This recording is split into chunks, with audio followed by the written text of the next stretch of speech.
Guten Dag met Nene. Da bin ich noch eens mal wer. Ich heb noch eens mal ein Grimmsch Märchen übersat und dat het Strohhalm, Kohle und Bohne. Ob platt also Strohspier, Kolle und die dicke Bohne.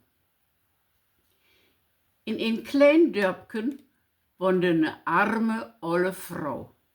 Die hatte sich ne Portion dicke Bohnen binene halt und woll se nur kochen. Sie meg sich für an mit ne Handvoll Stroh. Als sie die Bohnen in den Pott schmieden woll, fiel eine davon ob die Grunde, genau ob ein Strohspier. Kottenau sprung auch noch ein Stückchen Kollen ut dat Für und ob die beiden runter. Dat Strohspierken küren die beiden andern an und froch, wo komm i dann no weg? Die Kolle gaf to Antwort, ich bin tot Glück rechten Tietz ut dat Für sprungen, süß was ich noch verbrannt worden. Die Bohne säh, ich bin auch noch mit hele Hute van kommen. Hat die Frau mi kocht, was ich so as die andern Bohnen as Brei t Leben kommen. O je, riep dat Stroh, do heb ich jo wanevoll Glück hat. Alle mine Bröers heft die Olle in Für schmetten, sogar 60 op eenmal packt und alle bünd in Flammen upgone. Apat ich heb jo Glück hat, dat ich tüsken die Fingers der rutzket bin. Ja, und wat soll wie no maken? Vroeg die Kolle.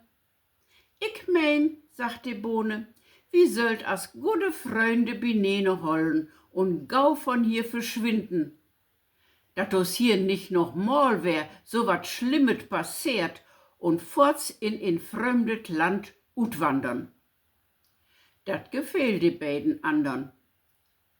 Und sie meken sich ob den Weg. Als sie an so ne kleine, schmalle Becke vorbeiquemen, wussten sie nicht, ob wat für ne Wiese sie an die andere Seite von dat Ufer kommen können. Da hatte dat Strohspier die Idee, sich twassen über de Becke zu legen, so dat die beiden andern drüber hinlopen können. Die Kolle ging als erste frohen Mots über diese Brücke. Apat wegen als sie so ne bange Buchse was, blieb sie storn. Als sie dat Water unter sich rusken und brusen hörte und sie ja auch noch so für het was, kun sie einfach nicht wiederlopen. Die Strohbrücke fing an te bran. Brack in 2 Stücke und plumpske die lagen sie beide in de Becke. Die Bohne, die noch an d Ufer stön, moch über die beiden so lachen, dat sie nicht mehr aufhören kun. Und wat was Ende fand lädt? Die Bohne platzen den Bug. Und damit was auch mit to Ende west, wann nicht ne Schnieder, weil zufällig in Gröss an de Becke satt, mit Nordel und Gorn die Bohne wer binene nähen. Die Bohne was heel froh und bedanken sich aarig bi den Schnieder.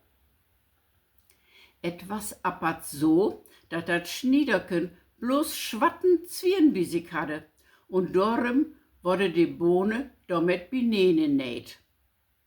Und no weet i auch, warum die dicken Bohnen ne schwatte Nord hebt. No halt du Kregel und ich sag, gut gone.